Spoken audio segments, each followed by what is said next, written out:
Peasant Productions presents the Math of ESP. Why it works even if you don't believe in it. Okay, I was discussing how, you have all of these things going on in life. Military only goes up, and it's all this big lottery and gamble of things going on in life and how stuff happens. And of course the fact that, Trump made that tweet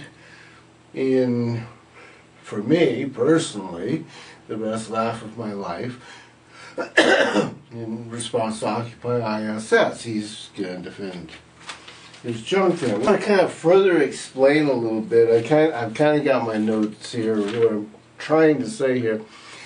Militaries, corporations, military, I got lucky.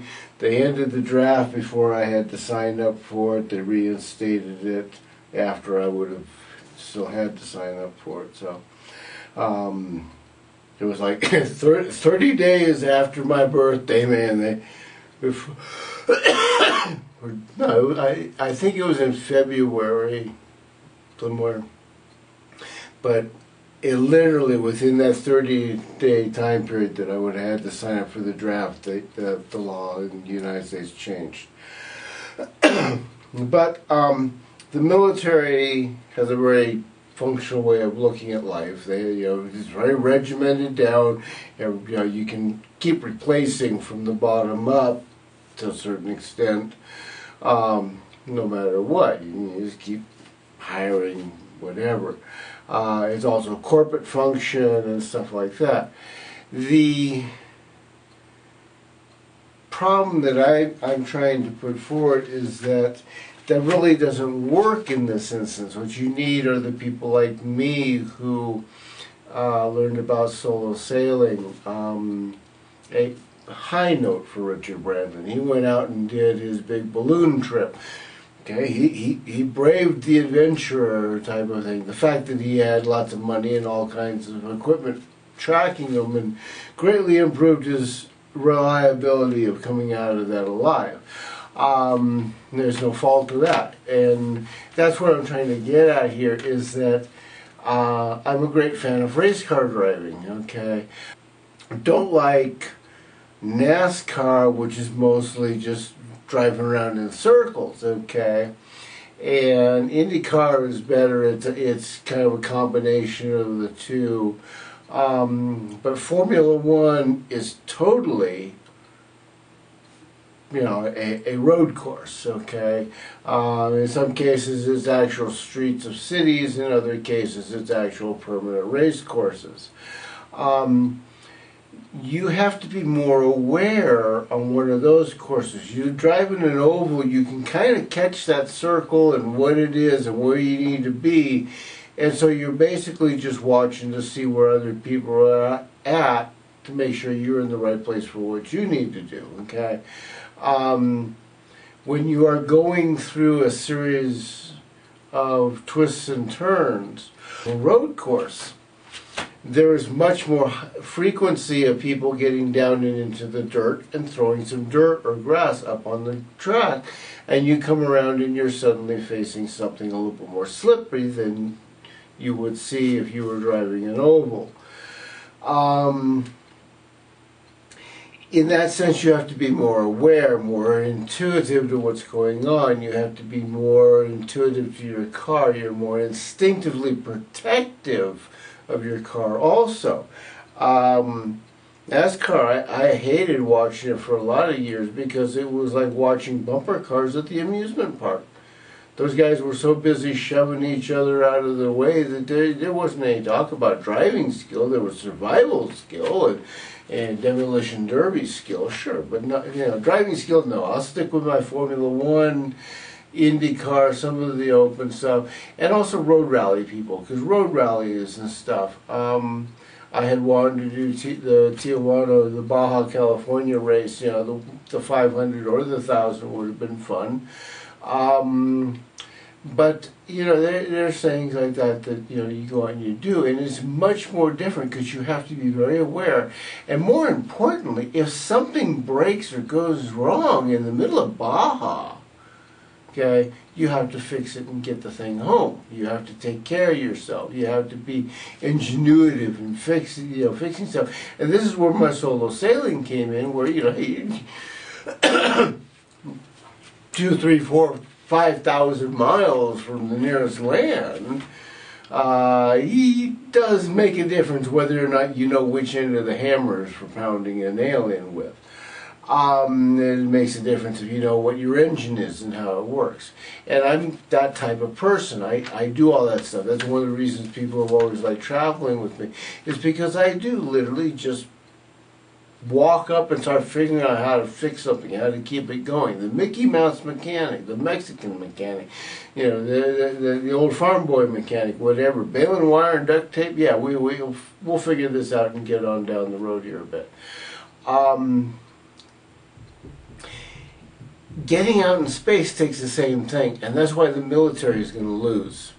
Okay? They don't have the freedom of letting those kind of people exist in the military. Biggest problem you end up with is then you end up with too many generals and not enough little Indian brave, well, I don't even want to say Indian brave, enough little cowboys to go running around shooting up everything. Okay? The idea that everybody plays follow the leader in the military is very, very much there. Speaking of that, I'm going to jump to another something. Another thing to think about, okay, when you're up on the moon building and you're on these, like I say, point out with the satellite, I'm putting everything inside. It's much easier to contain your air pressure compression inside such a situation because you can literally microcosm down the areas that you need to lock down. If you take a look at most of the sci-fi stuff, there are always buildings on top of the surface, and yep, they've always got these issues of decompression. Spaceships, of course, same thing. You have the problem with decompression. Like I said, my rats, you do whatever you want. You got to figure out how to keep yourselves alive, obviously.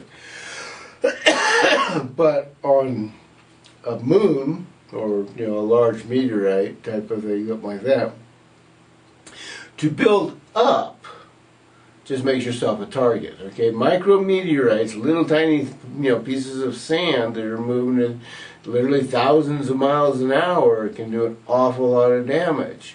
If you have, 2 to 3 feet, and that's all, that's all I'm going to say, 2 to 3 feet of dirt, of, the moon's surface there, and then you have below that, you have inside layers going down into a cave system, and, you're going to have to make certain your airflow is pushing, and things are checking out, and radon, and, whatever. I mean, living in a cave ain't exactly that easy, nor is it that bad.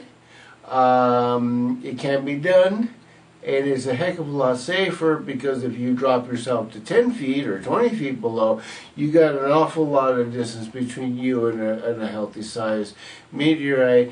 The elevators aren't going to make any difference there. You're going to be safe. You can put frickin' boring tools down with you in these things, so if you need to, you can continue to drill your way out somewhere. Anyway, the thing is you got all that rapid decompression type stuff. You put yourself underground, you have a lot less chance of that.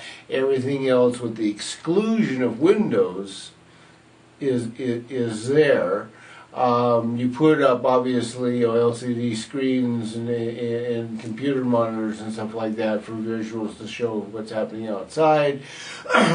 And you have, of course, your domes of parks and things like that, where you have lots of room, everybody's outside, but you have some sort of ability to, at least there's only so many people in there, or there's rescue suits, or like they have on airplanes. If decompression happens, freaking mass, helmets pop down, and you can put one on and go run into something or something, some kind of emergency situation. So you need to stop and look at some of this stuff, see how it's going down. One of the things I'm thinking, in the car races and stuff, okay, to give you an idea what I'm talking about, Mickey Mouse mechanics and just keeping it going. In car rallies, it used to be a well-known trick. I don't know how much is used now. I don't watch as much car rallies now, but it used to be if you busted up the disc in your clutch, and your whole clutch assembly had not totally disintegrated, but it was just basically, it was kind of tattered. They would literally take a soda, pour Pepsi, Coke in there or something like that, and because it's so hot, it kind of crystallizes the whole frickin' thing, and it literally holds it together, and you get to drive a few more miles. You got a weak clutch. You never know how far you can get. I've gone a long ways on a weak clutch. And also the idea of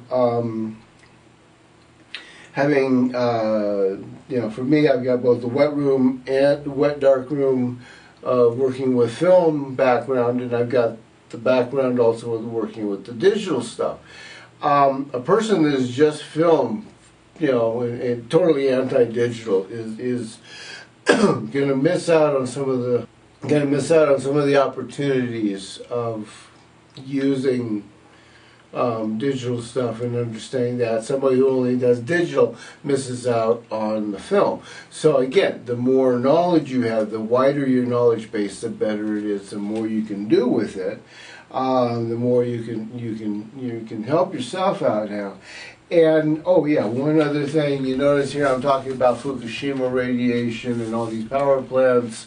There was a massive earthquake in Japan on the northern island. There is now a nuclear plant up there that is shut down. It has 6 days of fuel for its power station emergency backup, and I believe we are in like day 2 or day 3 right now of when that emergency happened. So this is an ongoing feeding thing, because the earthquakes are becoming more. The earthquakes are hitting down almost, it was almost 2 years ago I started talking about hitting 700 kilometers deep. Things were going to really start rocking and rolling. We're now hitting 773 or something like that the other day. We're real close to hitting the 700 kilometer deep.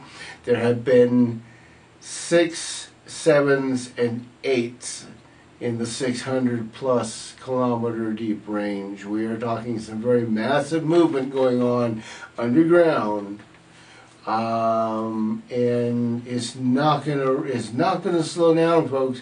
You are not in that phase. There's an awful lot happening. Like I said, the recycling engines are on. You screwed up the planet. You have this issue here, and British Columbia, somebody finding an algae pond with some weird slime. They were actually comparing it to The Thing, which is an old movie about something, but big blob. Oh no, that's what it is, the Blob. Yes, go back and research the Blob. Science fiction movies way back in like the 50s or 60s, something like that. 60s, I guess it was. But there, these things are happening. These are going down. Like I say, the east coast of the United States is about. Actually, the United States is about to get hit. It just got hit in Guam. It's about to have something hit Hawaii to some extent. It's taking a barrel roll through the East Coast, and it's got a possibility of something coming up through the Gulf Coast right now. And there's 2 more hurricanes that are following in track with Florence that's coming up to hit the East Coast right now. That's not even telling you about what's happening in the rest of the world. It's pretty messed up out there. You're running out of time.